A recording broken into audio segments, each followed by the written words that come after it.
Before we get started, make sure you subscribe to The Prepper Historian and share this video with anyone who takes military history seriously.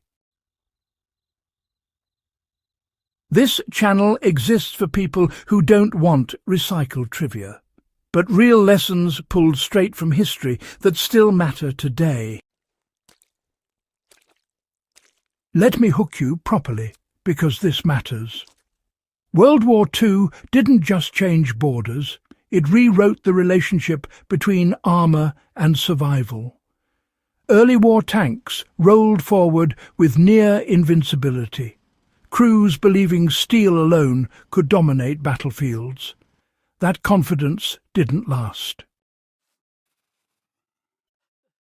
By 1945, tanks were being stalked, ambushed, burned, flipped, and torn apart by weapons that weren't supposed to stand a chance against them.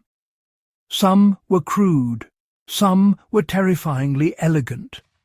All of them forced tank crews to fear infantry again. Understanding how these weapons worked, why they worked, and what mistakes they punished isn't just academic. It's how you learn how warfare adapts under pressure, which is, honestly, a lesson every serious historian and preparedness-minded thinker should absorb. Now, let's get into the weapons that actually killed tanks. The German Panzerfaust proved that simplicity could destroy steel giants. The Panzerfaust was not refined, pretty, or reusable, and that was exactly why it worked.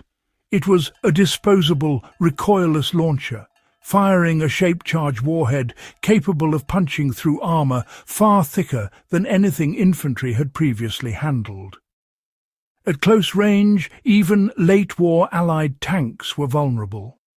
German Volkssturm teenagers and exhausted infantrymen could ambush Shermans and T-34s from rubble piles, tree lines and basements.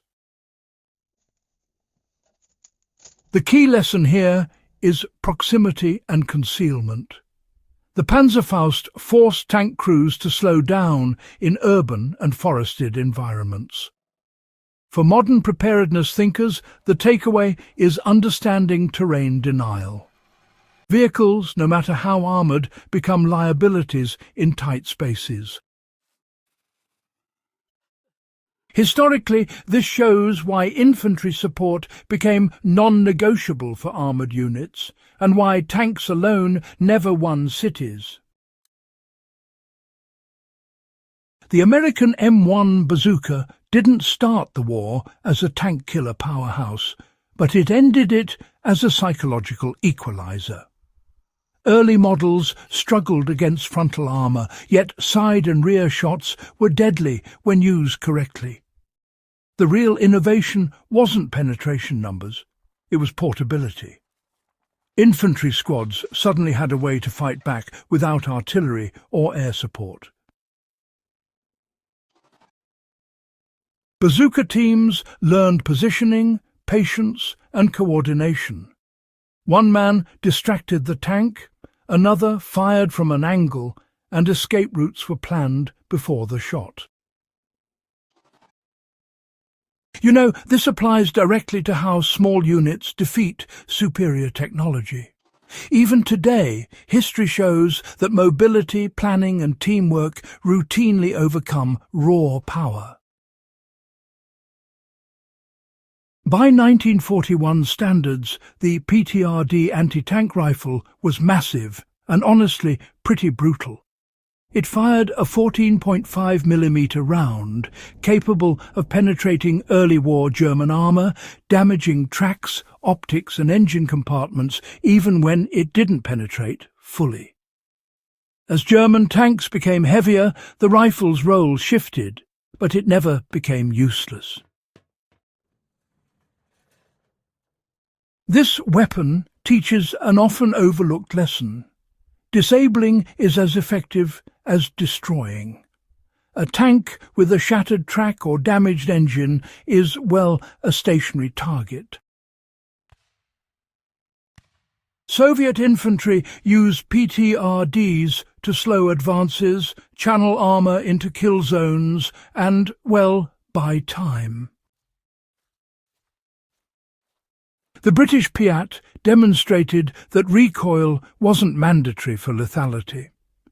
The PIAT was awkward, heavy and physically demanding, yet it killed tanks effectively in Normandy, Italy and northwest Europe. Its spigot launch system allowed a powerful shaped charge without backblast, making it ideal for ambushes from enclosed spaces. A trained operator could hit armour from angles tanks never expected. What matters here is adaptability. British forces used the PIAT not because it was perfect, but because it fit specific tactical needs.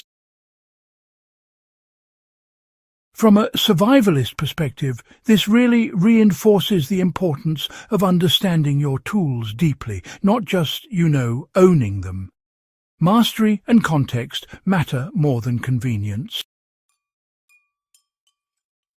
Molotov cocktails remained terrifyingly effective in the right conditions.